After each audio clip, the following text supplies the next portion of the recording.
तो हरित क्रांति के आर्थिक प्रभाव हम देख लेते हैं फ्रेंड्स।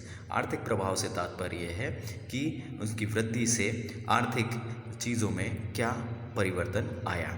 हरित क्रांति से देश में खाद्यान्न उत्पादन तथा खाद्यान्न गहनता दोनों में तीव्र वृद्धि हुई और भारत अनाज उत्पादन के मामले में आत्मनिर्भर हो सका।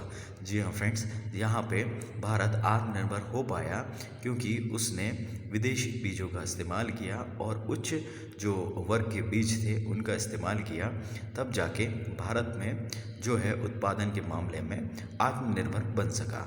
नहीं तो भारत आत्मनिर्भर ना होके दूसरे देशों से यह अनाज को मंगाने लगा था।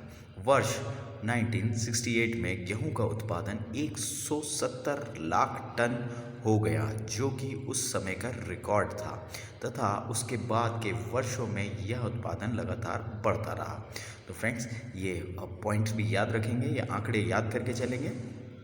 हरित क्रांति के बाद कृषि में नवीन मशीनों जैसे ट्रैक्टर, हार्वेस्टर, ट्यूबवेल, पंप आदि का प्रयोग किया जाने लगा।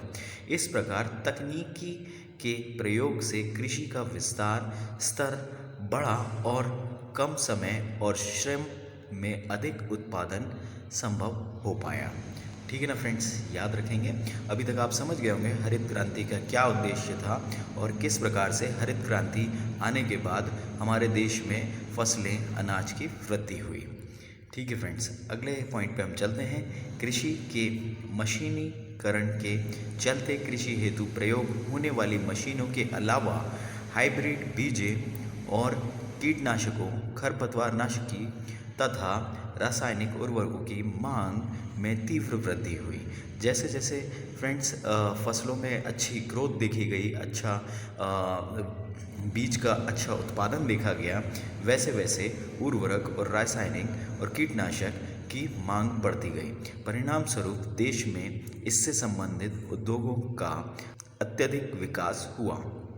हरित क्रांति के फलस्वरूप कृषि के विकास के लिए आवश्यक अवसंरचनाएं जैसे परिवहन सुविधा हेतु सड़कें, ट्यूबवेल द्वारा सिंचाई, ग्रामीण क्षेत्र में विद्युत आपूर्ति, भंडारण केंद्रों और अनाज मंडियों का विकास होने लगा।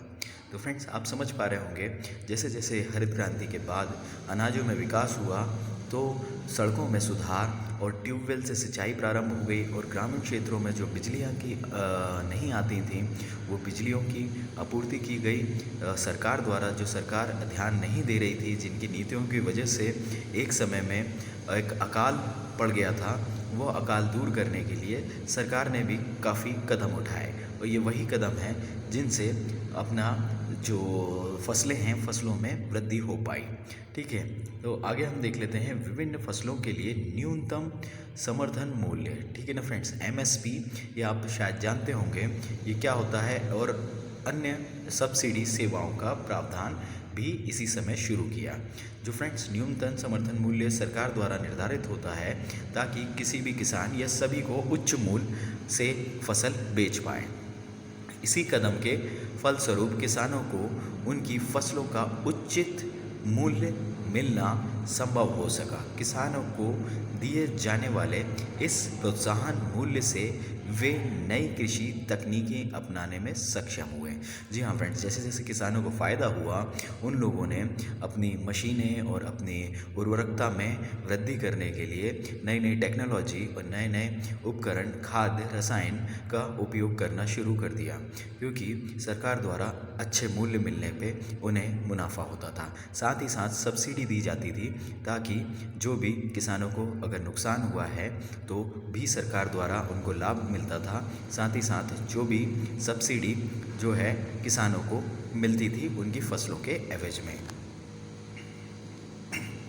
किसानों को वित्तीय सहायता प्रदान करने के लिए विभिन्न वाणिज्य, सरकारी बैंक तथा कॉरपोरेट सोसाइटी आदि के माध्यम से उन्हें ऋण सुविधा दी जाने लगी। इसी कारण किसान कृषि में लगने वाले लागत को आसानी से इन संस्थाओं से प्राप्त कर सके। तो फ्रेंड्स, उस समय पे क्या हुआ, जितने सरकारी बैंक थे सब ने आसान तरीक़ों से किसानों को ऋण दिया ताकि वह उच्च वर्ग की फसल उगा सकें और जो मशीनें हैं वो खरीद सकें, जैसे ट्रैक्टर, हार्वेस्टर आदि। ठीक है ना फ्रेंड्स, इस प्रकार की मशीनों से किसानों की काफ़ी जो समस्याएं थी वो सुलझ पाई। अब अगला पॉइंट देख लेते हैं फ्रेंड्स, जो कि हरित क्रांति तथा मशीनीकरण के उत्पादन में हुई बढ़ोतरी के कारण ग्रामीण क्षेत्रों में बेरोजगार के नए अवसर रोजगार के नए अवसर विकसित हुए, है ना फ्रेंड्स। जैसे जैसे कृषि बढ़ी वहाँ पे रोजगार भी उत्पन्न होने लगे और हरित क्रांति की वजह से पूर्व उत्तर प्रदेश, बिहार तथा उड़ीसा से लाखों की संख्या में मजदूर पंजाब, हरियाणा और पश्चिम उत्तर प्रदेश में रोजगार की तलाश में जाने लगे। तो फ्रेंड्स, ये कुछ थे प्रभाव जिसकी वजह से हरित क्रांति में जो इजाफा हुआ। तो आशा करता हूँ फ्रेंड्स वीडियो पसंद आया होगा। वीडियो पसंद आया तो वीडियो को लाइक करें, चैनल को सब्सक्राइब करें और बेल आइकन को प्रेस कर दें। और फ्रेंड्स, कोई भी प्रकार की क्वेरी हो, किसी भी प्रकार का आपको डाउट हो, कमेंट बॉक्स में कमेंट करके पूछें। आज के लिए फ्रेंड्स इतना ही। जय हिंद, जय भारत। कल हम फिर मिलेंगे एक नए लेक्चर के साथ।